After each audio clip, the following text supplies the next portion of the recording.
Ngithi ngibonile lapha ubhalile ku Facebook ukuthi uyathwalisa. Iba imalini? Over 7,000. Uthola ini khona ku 7,000? Mawufikile hlale naphansi nginika kona ixele wenze ukuzwayo afukuwe. Njengoba kanjalo andiqhazi. Izoba isikhathi esingakanani until ngibone mhlawumbe izinto zenzeka? After 3 weeks. Yeah, not after. You didn't see now, but yeah. Because I am now married to a snake. I was forced into a life I've never asked for, and there is no way out. Umngani wami owathandana nomuntu othwele ngenyoka yamanzi. Uthi asihleli nje esofeni. Ezongathi khona into edlulayo ngasenyaweni edlule noma ubandayo ehelezayo enyaweni zakhe. So on the last day I was taken to bath by some river at the forest. So I was told not to use lotion or even roll on. Then when we got back the next day, I was given the clay pots and I was told not to open it until I got home. When I wake up in the morning, I woke up and I opened the clay pots and there was money there. It was filled with money. My aunties though were a problem, but when you have money, people will respect you regardless of your flaws. And I never even ran off money. It was like the more I spent the money, it became more. So I bought myself a car and I had endless girlfriends fighting over me, even with my armpits.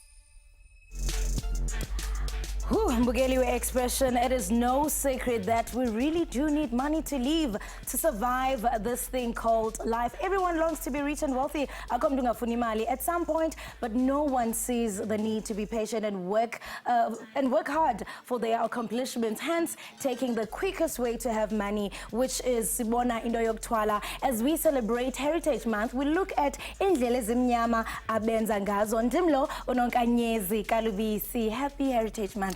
Kakhulu nonkanyezi ngatsho uMzantsi Africa, and of course I am Uliye Mavumisa kwintokozo nenjabulo ke mbukelo ukuthi sibeka nye nawe la ohlelweni expressions. Well, today we're exploring the practice that is popularized by young people. Now more than ever, young people are consulting sangomas who use the power of darkness, not knowing what they are getting themselves into. Now as in Ngobo expressions, we caught up with a young woman who shared her painful experience. Saselumkise ke abo bantliziyos ethe ngelinqaku.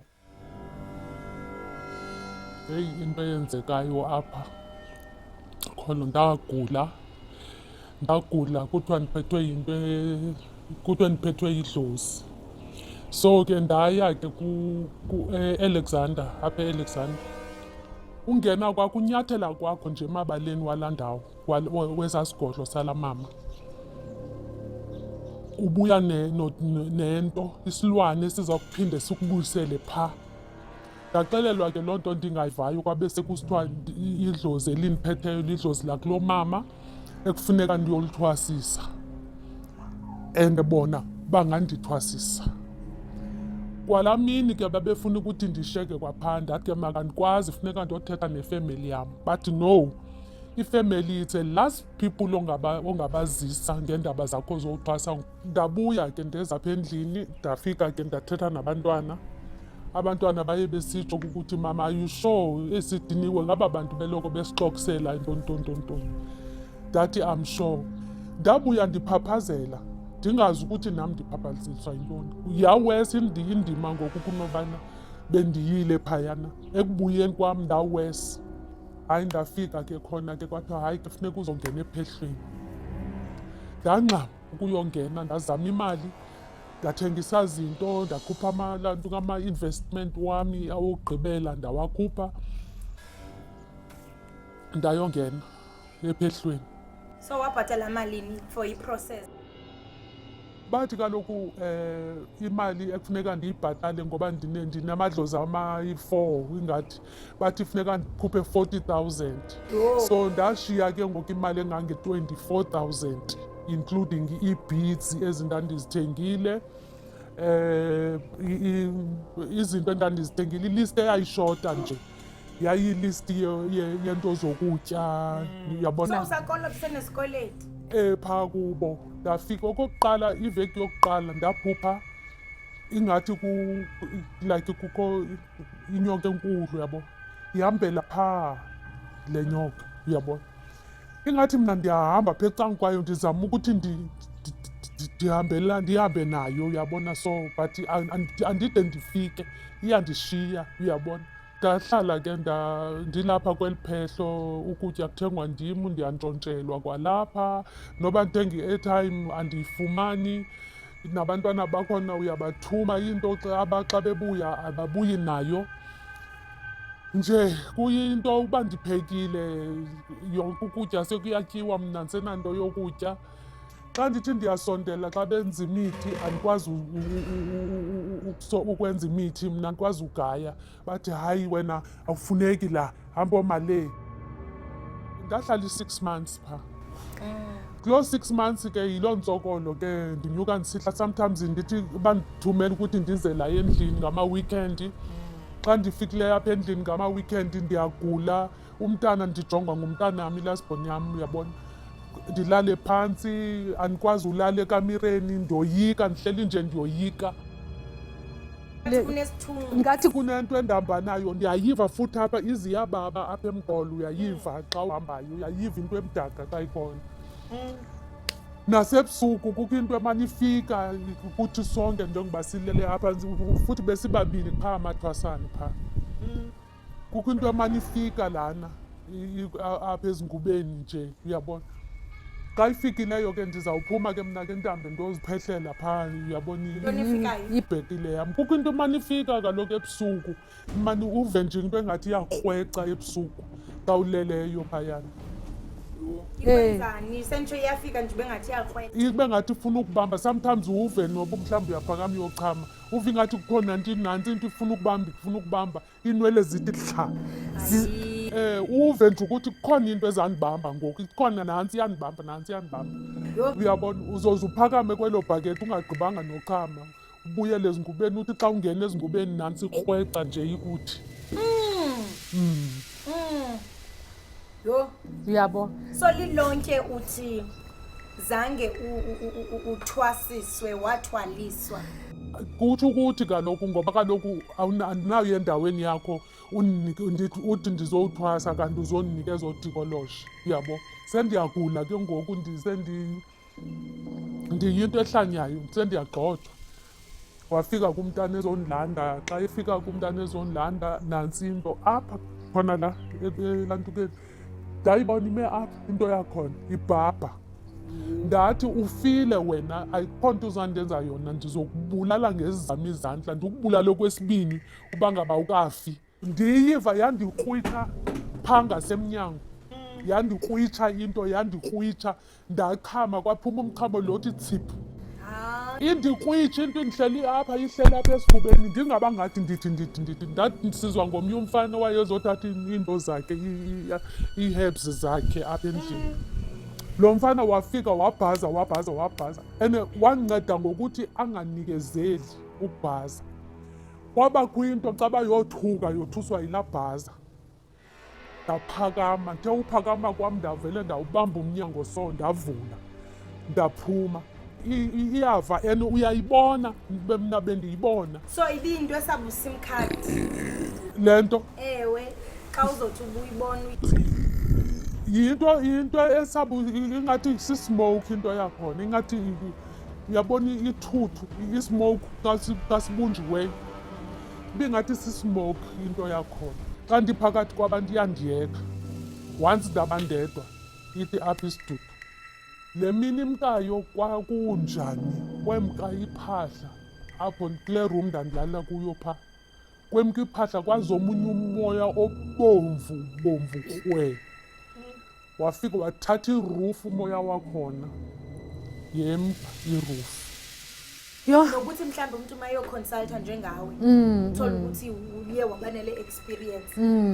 These are the red flags umuntu azibonayo. Uku-advise umuntu mhlawumbe uthi hey ngiyoconsulta kanti ngifikele isimo sinje. What is your advice? Mna ndingaba-advise abantu ndithi sanukuya kwezi ndawo ngoba ungena kwakho kweso sigodlo into ozayinyathela phaa from ungena egeyithini angeke uyazi ukuthi yintoni and angeke uyazi ukuthi ingakukhokhelela ukuthi yenza ntoni and uningathwali ngoba ukuthwala kunzima ngoba nabo aba bantu sebe-endapha ngoku sebesifosta ngezinunu zabo is because of zixake kwabona kuqala ngoba ngeke undinunuse ngento kanti ayixakanga njengoba nasozofuna ngoku undobela intshontsho nje nam. Bantwana bam, please, into sukucinga nje ubone apha, cinga ubone ngapha ko-apha because ucinga unongekehli, yabo, it's very dangerous. Ukuthwala kunendleko. Kunendleko nje uba ngaba uthwele awuzufuna uba xa ezindleko sezifika ebomini bakho okanye ebomini babantu abakufitshane kuwe zitracewe back kuwe xa zilandelelwa. So ngaleyo ndlela ke akukho lula ukufumana umuntu ozovuma athi hey mna ndithwele. Distraught and very scary indeed. Now, not everything is as rosy as it looks. Ngoba kaloku we live in a world where people gamble with the lives of those they love and cherish, all in the name of just imali izaka. Ukuthwala as a shortcut to success? That's the topic we're talking about namhlanje. What do you have to say about this particular discussion? Kodwa ke ukwalo mzuzu, let's take a quick ad break. We'll be right back.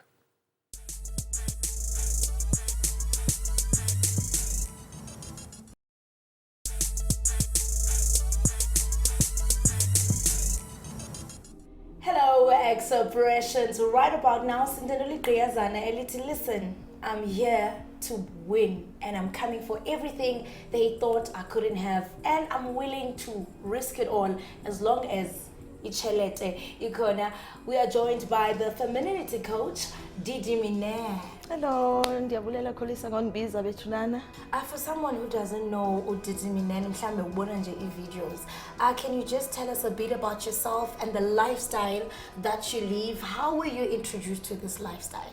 I was introduced to this lifestyle a few years ago. I think it was 2019 when I lost my job.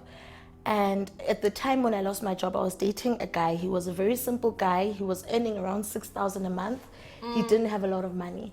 And when I lost my job, I went to him, I told him, baby, I've lost my job. And he said, how much is your rent? And that time in Sahlala CBD, I was staying in CBD. I had housemates and my rent was 3,000. And I told him my rent was 3,000 and he asked me groceries and he would give me most of his salary. So I'm telling you, he would give me most of his salary and still like take me out on top of that. That's how I just learned or realized, but there's men out there who love taking care of women. So because maybe, I mean, you have success stories that you can share of this lifestyle. That is, I mean, you started with dating a guy who was earning 6,000. Obviously, over time, you had to also upgrade yourself so that you attract more affluent men. So what did you have to do to get to where you are? Okay, I personally believe in starting where you are, exactly what you're saying about where you are. Start where you are. As long as you can be clear within yourself whenever from now on you will always win with men with money. They will be attracted to you. There's something about a woman with that standard that attracts the men, the right kind of men. Get the internal work inside of you. From now on, I am not dealing with men who do not help me financially. Because so would you say that is modern prostitution? People say it is, but then if that is modern prostitution, then it means our mothers and our grandmothers and our great-grandmothers and the women prostitute. That's what it means then, if you're going to put it that way. Because those women would stay in the village and the men would have to go and hunt as an inyama. Andithi kwakufuneka ahambe ayohanta abuye ephethe inyama, right? Inyama ya these days is money. So how is the lifestyle oyiphilayo different? Because I mean, xa sicinga mhlambe i-prostitutes, we think aba bahamba befike beme estratweni bethi woza. So how is yours different from the ones that will get ko-CPT? It's very different because I'm not sleeping with a man and take money, right? I don't sleep with a man and take his money. He gives me the money day one before he even sleeps with me.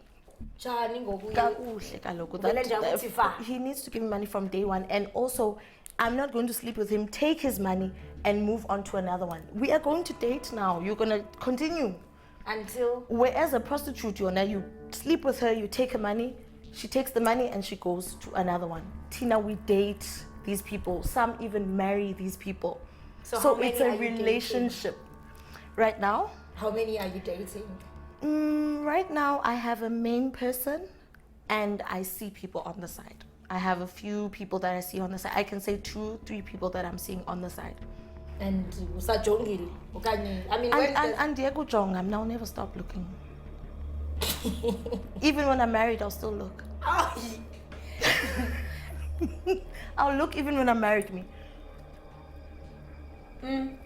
So, I mean, you spoke about, attracting this affluent men, ubabona kwindawo ngendawo, and now there's this culture that is so popular on social media where we see men in clubs spending money on young girls. Uqonda bajonga umuntu uchitha 100,000 and you wonder le mali uyifumana phi, and they sleep with young girls who call themselves gold diggers or slave queens.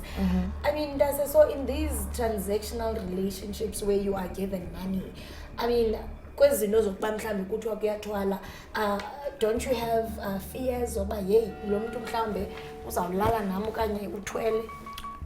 I don't have those fears, but I am conscious and I'm aware that those things exist and they are happening. I don't have that fear, because if you're gonna operate or wenza izinto out of fear, then asizophuma pendlini. So by sleeping with this man, don't you think maybe you are abusing? Yes, we are chidobana vele, as women we are powerful, but don't you think that maybe you are abusing this feminine energy that you have, this power? I don't think I'm abusing my feminine energy or my feminine power more than I'm abusing it, more than anyone else is abusing it. Because everyone is engaging with men, but now what I'm saying is, if I'm going to engage with this man, I need to get some money. You love nice things, you love lalela, soft life, progress, lalela, uyayithanda imali mntase. So you are willing to take the risk. I'm smart enough to be able to see a snake when a snake is coming, because I'm also a snake. That's the problem. So a snake cannot bite another snake. That's the thing. I'm a big snake in me, and I'm very open. I lie a lot. I'm manipulative. I have snake tendencies. So you are not going to bite me because I'm the snake above you. Dating is a game. Hence, when you go and date someone else, they'll say you are cheating on me because it's a game. And it's a game that you are not willing to take for free. I cannot play that game for free. I'd rather be single. I'd rather just be single. If I'm gonna be broke and struggling, let me just be broke and struggling alone. Why would I be broke and have a boyfriend, or be broke and have someone who claims to love me? How do you love me if you can be with me while you're broke? How do you protect your feminine energy? Perfect. Because I mean, it's a dirty game, and it's a dirty I mean, game, even yes. Abatwalayo, they undergo your cleanser. So how do you protect yourself from these energies? Even us as women, we need to cleanse. Even us as women, we need to cleansing, self-talk, and getting guidance from someone who's older than you. Uzibona uyi-gold digger forever. Yes. And I chose this path perfectly for myself, in that I didn't want into that's going to be too focused on bandamhle or don. I chose something that has to do with giving information. Information I can give it at 70 years old. I can still be teaching young women at 70. I'll be sitting there on TikTok at 80 years, telling women, go get that money. Go take your money from your man.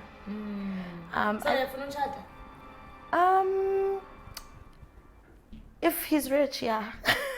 So I told you I'm always looking me. You know, if a better one comes, if a better one comes, I'm taking it. Mbukeli Expressions, you are still tuning into your #1 youth show. Njengoko Mbukeli ubonile into yokubana we are celebrating Heritage Month and we are highlighting the practice esiyibonayo igqusha laza apha eMzantsi Afrika that is being popularized by young people, and that is ukuthwala. Gogo Dabuluvalo masikubingelele sikwamkele Expressions. Amen Ntombi. Namhlanje ngiyajabula nami ukuba nawe Ntombi, nakuwonke umuntu le video ofikelela kuyena. Isalukazi Sandedwa lesi isehlula amayimazebhulo sophula imizwa mayododa ayibhekise phasi sikomakake sikoba izazi intombi yawela umlambo usalwelwa zinto konjani phela. Kodwa ngiyabonga Ntombi, nami ngiyanamukela la ekhaya, nami ngithe namhlanje ngikhuleke ngathi ngacela lamadoda amanye siphila nawo ngalo ukuthi at least akwazi ukuthi ningene la ekhaya nifote, ngoba kade wayesinga ngaphandle kwalokho ngabe hey lento ziyabonisa iblank mawusoqedile sekuvela ku blank la ekhaya. Hayi sibonge ngithuba.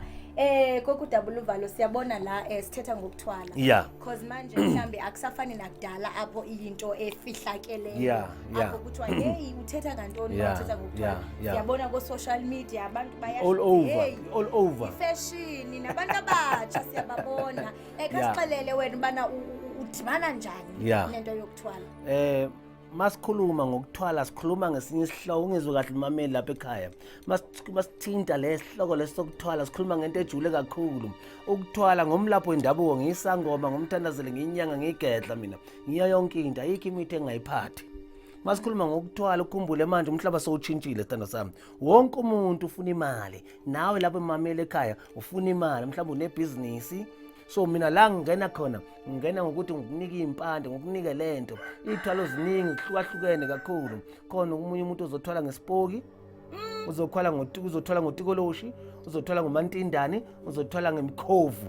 Omunye umuntu uzothwala ngezinye izinto ezihlukene, omunye umuntu uzothwala ngedlozi lasekhaya kubo. Yebo ngizwe kahle ngithi ngedlozi lasekhaya kimi uyakwazi ukuthwala nangalo futhi. So mawuthi izipoki notikoloshe bakhona balapho bakhona. Angithi ubonile nale ndlu ongene kuyo ngale mawungena esangweni kunale ndlu lemnyama lencanyana le lapha kuphila imikhovu lapha abafana abancane abayenza izinto zenzeke ngoba lapha kunomgodi ushona phansi. Lapha kunezitulo eziwu2 ufuna ukungena nami lapha uyangena sihlale nabo sixoxe nabo baphakame. Bayathetha kakhulu futhi.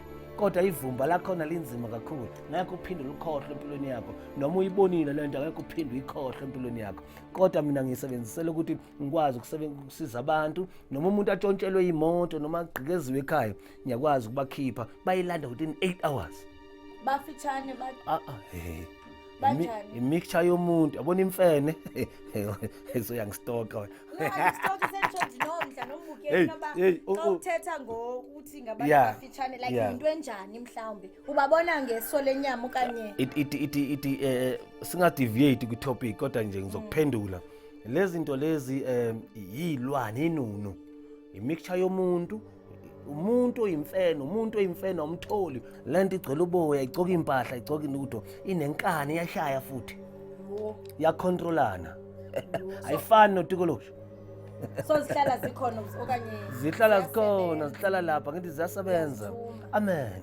Angithi noma umuntu ayifuna lento uyenza bese ngomnika umfazi ngomnika indoda uyahambe yomphilisa ndlondlobale nezinyanga ziningi inyanga la nangaphandle ngizinikile labafana ukuthi bahambe bawuphilisa abantu. So bayamultiply because uthi bayi2 ziyabreeder. Angithi mangikunika 2 lento ziyabreeder ziba nabantwana mhlawumbe zithola 4 5 yabantwana no6 bese abantwana bakhona bayabuya bazakimi ngoba wena ngikunikila ngithi ukuthi lento ikuphilise angikunikelanga ukuthi uhambe uyobreeder masicela ukuthola abantwana bakhona bazobuya baze kumina ngoba yimina ubaba wabo. Isikhiya isikhiya sila ekhaya noma ufuna utikoloshi noma ufuna isipoki kodwa into esiyikhandayo siqale phansi ngabakhubalo thizeni bese lento siyithathe siyenza omunye umkhuba bese sikunike yona sikufaka yona egazini omunye umkhuba so thinta ezinye indawo ngithi lapho phela masikhuluma ngesipoki asikho isipoki esingandlula ethuneni kumele hambe lethuneni lo muntu owayecebile andlondlobele bese siwazi ukuthi lento indlule khona bese sikutshele umthetho wakhona ukuthi uma uyifaka ekhaya kumele uyihlambulule kodwa ukuthwala into ekhona into vele ephilayo nabasha namhlanje bayathwala. So xa befika abantu abatsha bafika becela ntoni ngifuna nje usinikeze Angithi- imizekelo kotata obhuti nosisi. Omunye simnika impundulo, omunye simnika isipoki, omunye simnika utokoloshi, omunye simnika inyoka. Sambe soyiphakamisa Ingakanani le ezibeni. nyoka? Phela angeke imejari ngoba phela iphila ngasimo sani somoya. Akusiyinyonga lamapython le ungizwe kahle bameli lapha ekhaya. Labantu abaphatha izinyoka zamapython bathi bathwele akusisithalo leso. Ingane ezincane isithalo senyonga isithalo somoya esiphakamiswe izibeni la kuphila khona izinkanyamba la kuphila khona izinsunza lo moya uyathwetshulwa lapha. Ngiyakhumbula mandulo usesemncane bathi ungayoswima lapha kunenyoka ethatha abantu.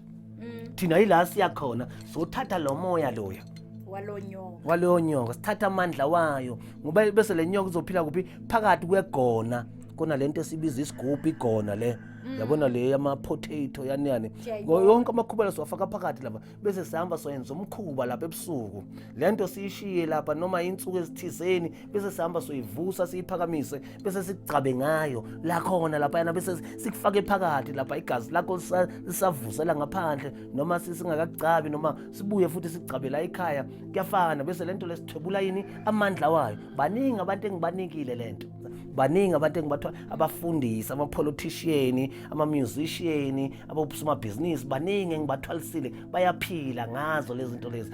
I-terms and conditions zithini? Yeah,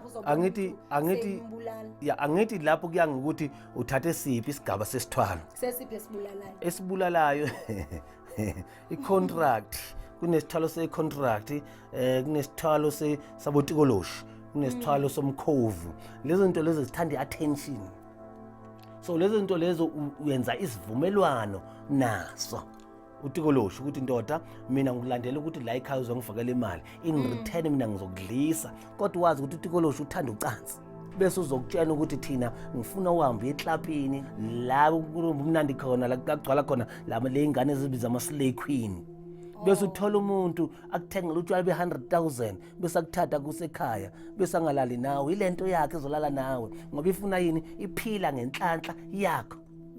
Omunye umoya esizokunika wona uwona okhulumayo ukuthi uzokunika maybe 7 years uphile nge7 years. So umuntu xa ethi ngokuyabona ba ajonga ixesha liyahamba 6 years 5 years abona ba insuku zami sezibaliwe insuku zami ngoku zibaliwe uyakwazi uba abuye athi hey ndiyacela nasi isithwalo okanye mhlawumbe athi uyayibuyisa lento okanye vuselela another 7 years siyenze 14 lapho kuthanda ukuba bucayi kakhulu mamele ekhaya ngoba phela ukhumbule lento ithathayo iyona control impilo yakho manje mayithe 7 years ithe 7 years ukuthi angeke uphume. The reason why umuntu othwele into zakhe zishabalale kungenxa yokuthi awutshelanga umuntu so lento le mase ungasekho emhlabeni akasekho umuntu oyinakayo bese yenzani iyamosha la ekhaya ikuthathele yonke into yakho ngoba phela ukhumbule akusamandla wakho unnatural alethe yonke lento le yilento wawuphila nayo angithi uzophila 7 years after 7 years then uyagona uyadead uyabuya nawe uzosebenza omunye umuntu mafikile nawe uyakuthatha futhi uyamsebenzela ubuye uzosebenzela amen also yima so umuntu uyatshona i-contract 7 years angithi uze kimi wayithatha ngolonyaka lo so makayithatha this year izomnika 7 years uzophila 7 years uzondlondlobala kakhulu waye ungazibuza ukuthi kungani abantu abanemali abama-celebrity umuntu andlondlobala abe rich kakhulu suddenly ahamba ngemoto expensive protected imginqe imoto afe. Angithi ngiyakutshela ukuthi mawuthatha isipoki sokuphilisa kanje nakanje kumele uwenze ukuthi isipoki sithanda utshwala number 1. So now sizokwenza ukuthi uphuze utshwala noma ungaphuza utshwala kodwa sona kumele sithelele utshwala. It's either wena ngoba mina mangikufunika isipoki ngisifaka kuegazini ngokunika sona uphile naso. So amantombazana xa ifika sijonge kubantu abatsha zinto nabazicelayo kakhulu angithi banovalo bayasaba. lezi ezinzima bayasaba kodwa abantu asebanemali bafuna lezi ezi-quick ezikwazi ukushesha ziphuthume. Laba abancane labo nabo manje sebayenza shem sebanesibindi ngoba bayabona ukuthi kuyahlutshekwa ya. So bona laba abanye abancane shem iy'ngane zithatha iy'gubhu sibanike baphile babe right. Zokuthi umuntu afumane umsebenzi okanye Yes, angithi noma uyi-accountant noma udokotela siyakwazi ukukunika lento le. Usebenza uyipresenter wini siyakunika u-outshine abanye abantu. Uthi uma ubamba imic lapha uma ukhuluma kuzwakala uthandeke nama-viewers wakho nama-followers wakho ishow oyenzayo uma ubroadcaster lapha ivele idume nje itrende uzibuze. Akusho ukuthi isithwalo yiyona i-solution yempumelelo. Sometimes uyayithola impande sikuhlambulule sikugeze. Yeah, it's a shortcut. You understand? Yiye kwazi ukuthi into zakho ziphuthume fast bese ube right. So ke uyachaza apho ukuthi amanina or young girls bacela ezo zinto and then looking at guys xa befika bayeza nabo same bathwala ngani same bayafana ngithi kuyabheka ngebudget yomuntu. So uthola omunye umuntu ne 15,000 omunye ne 100,000 omunye ne 150,000 omunye. So the more the merrier. Yeah, angithi kuyangamandla phela. Sifaka into eyijulile kakhulu ukuthi noma nawe ngime nawe kanje ucaca yabona namanje ngiqhama ngidlula wena. Kodwa ngisho ukuthi ngibonisa. So uyabona ukuthi lezi zinto lezi zisebenza kanjani. Zikwazi kunika ipower over everything else. Okay. Yeah. So ngiyakhalela futhi ke ngokuchaphazela njengokusisho into bana young people come here bezothwala bezothini kuthi ukuthi aba bantu ke siphila nabo bakhona emisebenzini bakhona emaklabini bakhona kwindawo ngendawo nje uhamba naba. How do I spot ukuthi lo uthwele ke manje? It's very difficult ukuthi ungabona umuntu othwele ngoba umuntu othwele angeke ahamba akhuluma ukuthi uthwele. Lo zothi uthwele kumele wazi ukuthi akathwelanga. Ngoba lento le iyimfihlo. Imfihlo lento le kufana njengokuthi uthi unelitshe legolide ekhaya. So angeke kuhamba utshela abantu ukuthi unelitshe legolide. So umuntu ke ngokuqayethi hey I'm tired now. Mhlawumbe ndikhathele ndifuna uyibuyisa. How easy or how difficult is it for umuntu ba ashiye phansi? Into ebalekile ngithi la uyithathe khona lento lena. Lo muntu okunikayo uyakunika instruction ukuthi lento bangasayifuni uzoyidiliza kanje. Uyadilizela ngokunokwakho. Hayi uyakuye. Oh. Right. Bese umunye uyakwazi ukutshela ukuthi mangingaseke emhlabeni uzoyenza kanje nakanje nakanje nakanje. Yo. Ne? Kodwa khona ezinye ithwala ezingadilizeki. Yo. Khona ezinye ithwala forever. Ngaphakade. Yozongena ethuneni, mawungena ethuneni isale khona ekhaya, imosha futhi ekhaya. And awusena control. Yebo, angithi la sekuphakama khona into ebizwa umdliwa. Is a topic for another day. Into ebizwa umdliwa ngoba lesithwalo sakho manje sesiphakama siba yini? Siba umdliwa la ekhaya sesiyamosha ngoba umnikazi waso akasekho. Right, Mbukeli we-expressions. We're talking to Ukuthwala esixelela banzi with nge-practice esiyibona iqhubeka yokuthwala. The choice is yours, Mbukeli ekhaya. I mean, is it a shortcut to success? Let us know. Do interact with us on our social media platforms. Usixelele into yokubana wena ucinga ntoni ngale ngxoxo lesinayo. You are watching Expressions. Tamako, makos.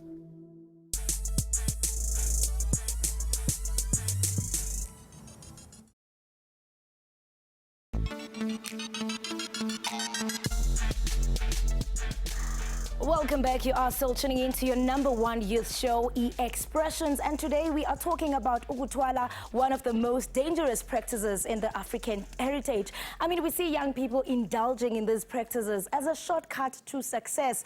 But the big question is, ingaba bayamazna ubungozi, the dangers that lie ahead?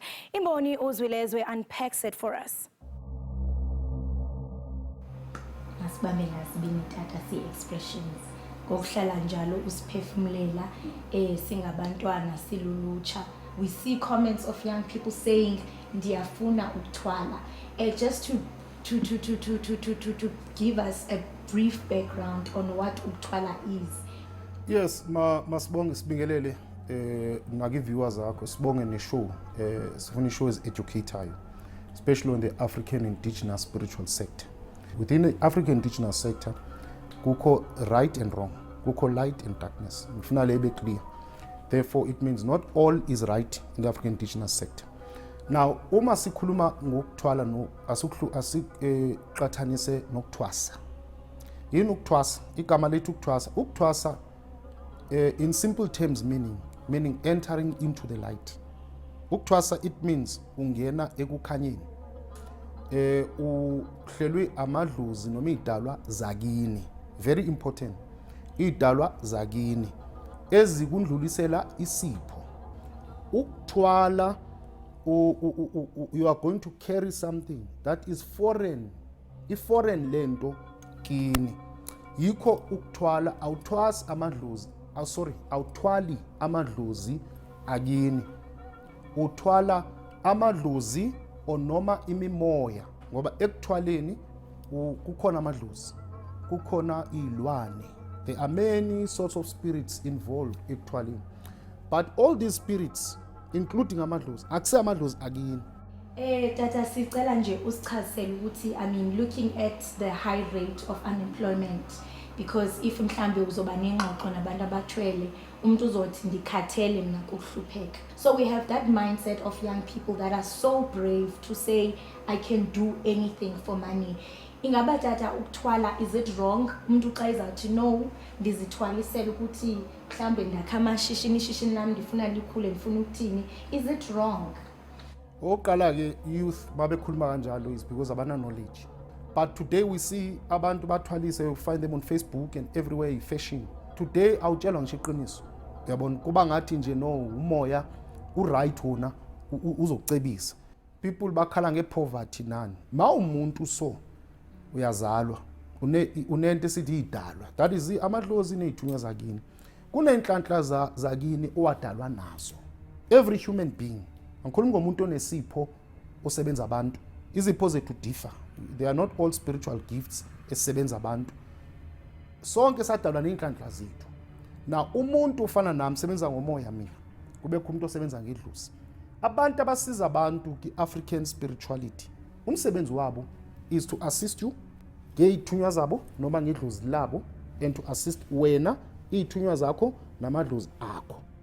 Whatever ceremonies, rituals abazokwenzela zona, it must be there to assist you nezidalwa zakho ukuvuselela inhlanhla zakho mhlawumbe ezibiye zavalwa. Now abanye abantu ke can't stand for that process, bayibona yinde kakhulu, bayibona ithatha isikhathi. Now ukuthwala kahle kahle eqinisweni is the shortcut. Njengoba ngisho i-shortcut yokuthi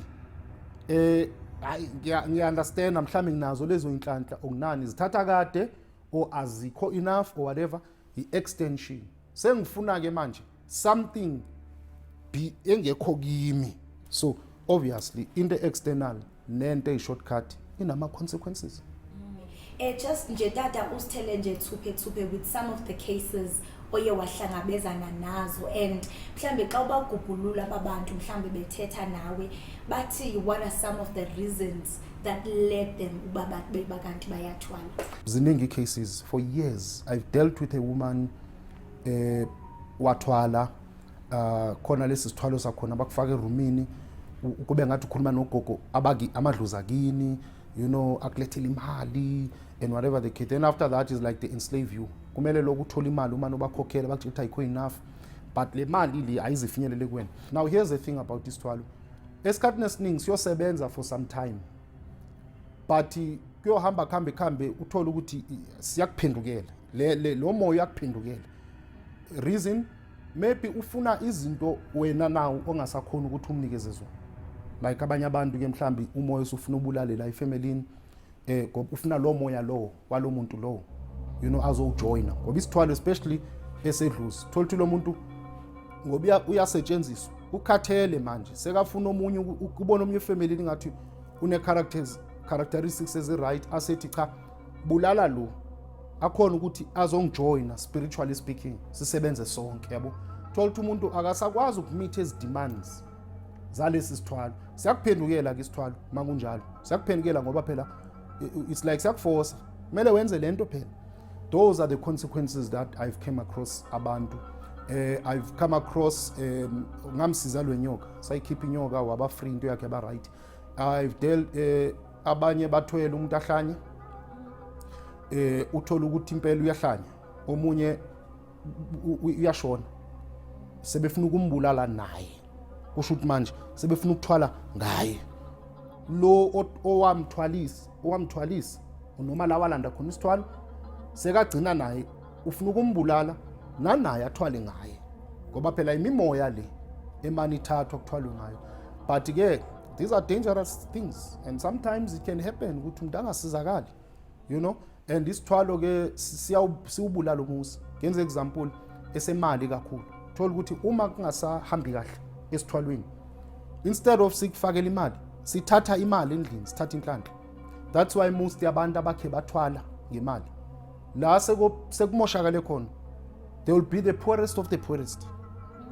I-one rand ngeke izihlale phakathi endlini ngoba lento manje iyamphindukela ngoba ibiletha imali ithatha imali phakathi endlini ngoba phela mhlambi ikwatile or ayisasebenzi. Abanye ke I must mention uthola ukuthi akusiwuyi kwathwala ukhokho kodwa isithwalo important ukuthi i-viewers zakho zi understand singahambanga noma sikhishwe efamilini noma lo wasilanda akasekho asihambi isithwalo sihlala lapho ngoba phela salethelwa ikhaya asiphumi until sesikhishwe siyahlala generation to generation.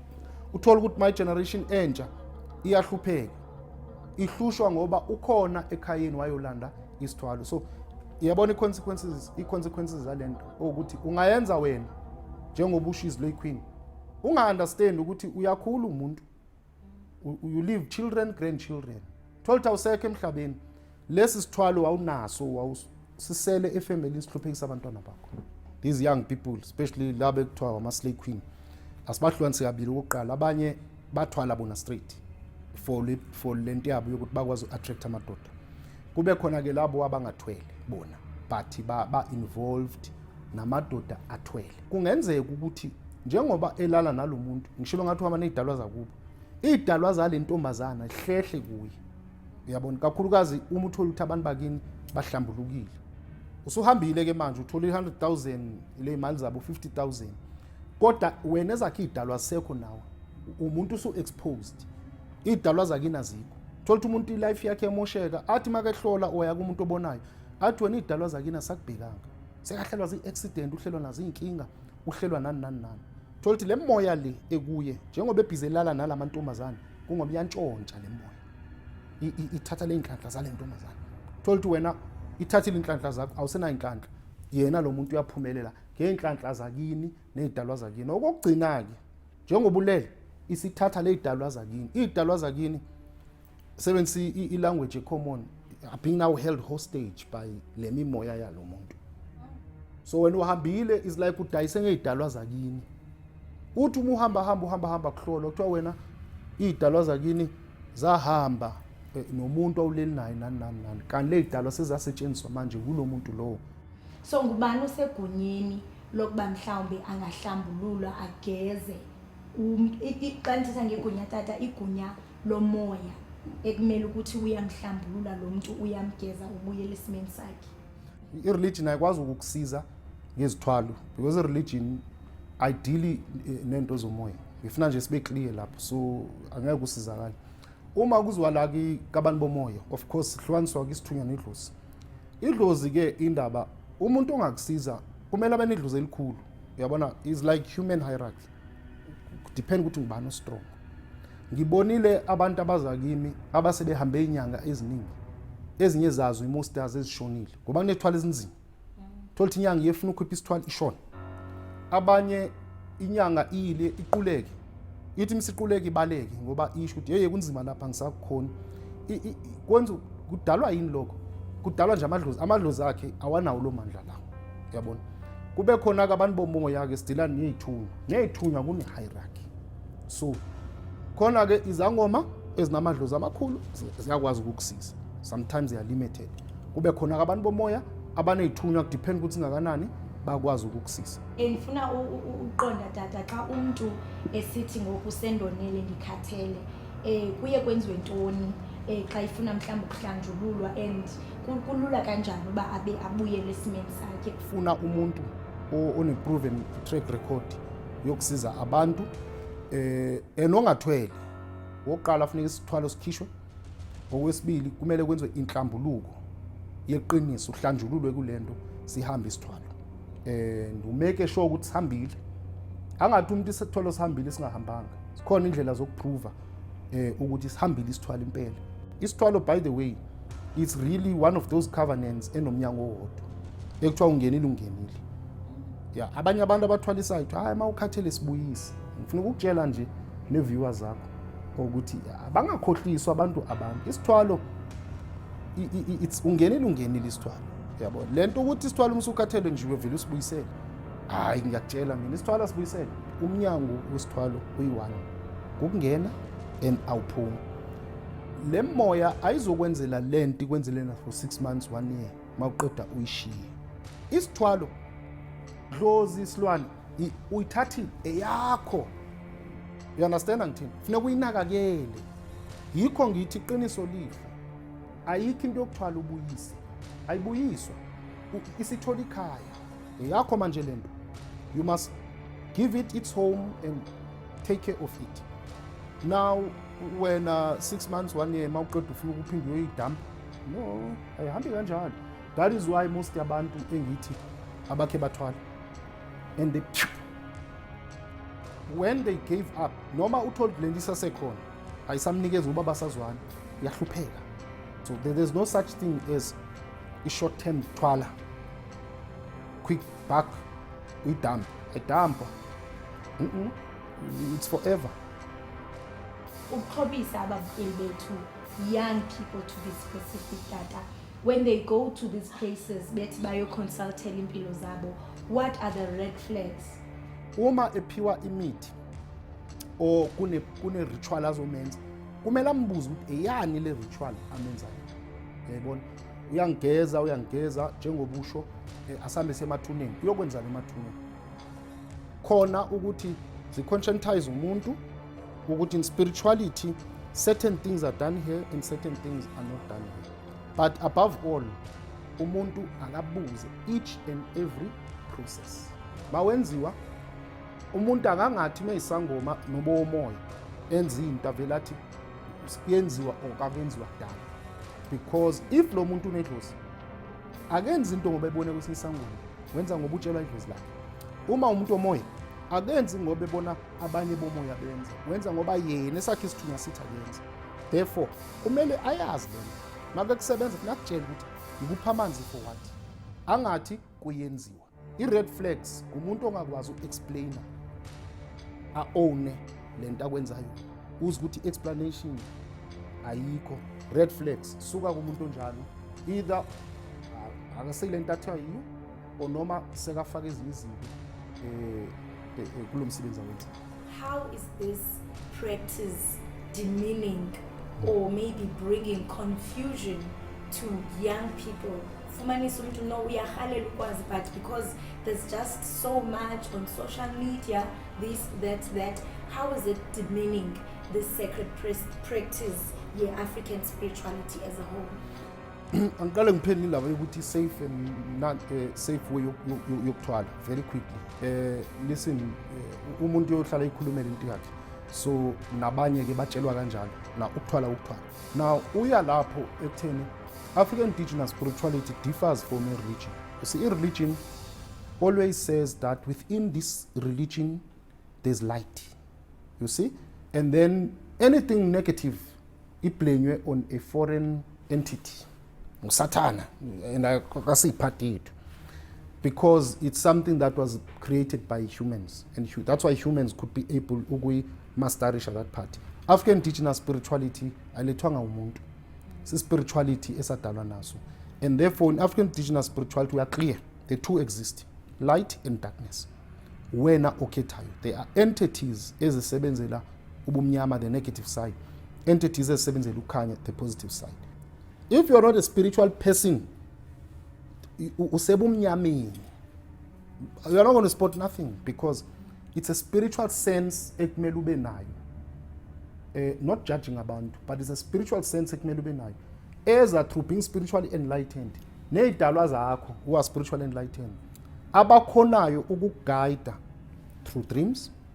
Zolala uphuphe, ithonga lizokutshela ukuthi hey lo muntu lo. You are going to have certain feelings. Ozozona ukuthi ikhona into engakho right kulo muntu lo. I-youth yethu must start seeking spiritual ways and be spiritually enlightened. It's the only solution. Well, there you have it, Mbugeliwe Expressions. Really is precisely what the show is about, when I call us, just to inform abantu abatsha about the dangers of such things and whether when they decide to embrace or even want to indulge in those, what are the consequences of such? Awufuna ukuthwala ke ngoku after seeing all this scary stuff, but imali izoba khona. I mean, you know, imali khona. I guess that's the biggest conversation that we're having on the show. But to use a shortcut to be able to get lo mali leyo comes with a lot of ramifications. So I think before you even decide into okokubana ufuna imali ngondlela lula, you think twice about it. You think twice because Nyani Mbukeli, if you're going to take that permanent decision for just a temporary situation, Goko Mbukeli, it's certainly not worth it. But the freedom is yours. Natisi Expressions, we're grateful to have this conversation so that we bring awareness to you as a young person, that when you go to these places, you know exactly what you are getting yourself into. Heritage Month and